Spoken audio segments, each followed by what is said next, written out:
पुणी चलंता ट्रेन रे लागिला निया पुरी हुलहुलिया पोल मझिरे चलंता ट्रेन रे निया लागिथिबा बेले एहाकु आयत्त करिबारे सफल होइतिले रेल कर्मचारी।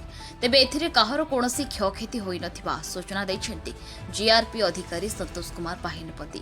जीआरपी अधिकारी सूचना अनुसार आज सकाळ 11:55 समय रे अनुगुल पुरी पैसेंजर ट्रेन मालती बाटपुर स्टेशन रे पहुंचथिला। सेठारु ट्रेन छाड़िबा परे हुलहुलिया पोल मझिरे ट्रेन रे निया लागिथिबा जणा पड़िथिला। टाक्सन मोटर रे किछि असुविधा हेबारु एही निया लागिथिला।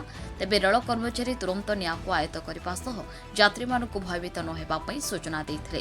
तेबे केउ स्थिति रे एही अघटन घटिथिला सेने रेल विभाग पक्षरु तदंत कराजिबो बोली कहिसेंति जीआरपी अधिकारी। पुरीरो सौभाग्य पटनायक रिपोर्ट नारद न्यूज ओडिया। आज 11:55 समय अनुगुल पुरी पैसेंजर ट्रेन टी आसिक मालतीपाटपुर स्टेशन रे लगिला।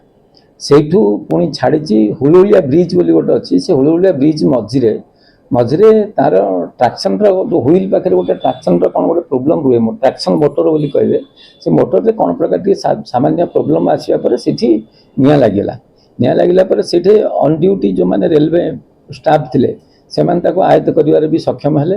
आपण जानी खोर्धारू और पुरी भितर प्राय अधिकांश रेल कर्मचारी जीवा आसिया करती से भी सहयोग कले जद्वारा कि सेमती किसी कौन क्षय क्षति किसी हैनी।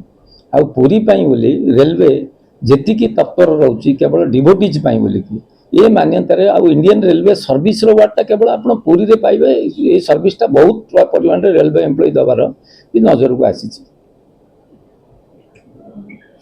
कॉमन इंसिडेंट सर कॉमन कथा एटा ब्रेक बाइंडिंग हवा निया माने फायर हवा कॉमन कथा ना ये माने से माने मु जहाँ रेलवे कर्मचारी मान को पचारुली इमिति बेले बेले हुए ट्रेन रे जेतले कि ट्रेन टी हुईलटा गोटे लुहा साथी जो तार संघर्ष आसे सिमिति क्षेत्र में कॉमन भी हुए आ से माने जो माने कि गार्ड आउ लोको पायलट जो माने भी थांती से माने तापे ट्रेन ताकू किमिति आयत्त को अणा जिवार से माने से तरीका जानी छंदी आ ताकू भी आयत्त करिवार भी ट्रेन भी से माने सी तो डिपार्टमेंटली जेकोसी घटना रेलवे हुए जेकोसी घटना सीनियर ऑफिशियल आपको गोटे टीम करेंगे करके तार गोटे तदंत करेंगे जदि किसी कौन अघटन होती कि कौन कारण तार प्रोब्लेम होती मेन मेड होती एगेन्स्ट एक्शन दिखती जदि से कौन यांत्रिक त्रुटि होती यांत्रिक त्रुटि हिसाब से नि जाए।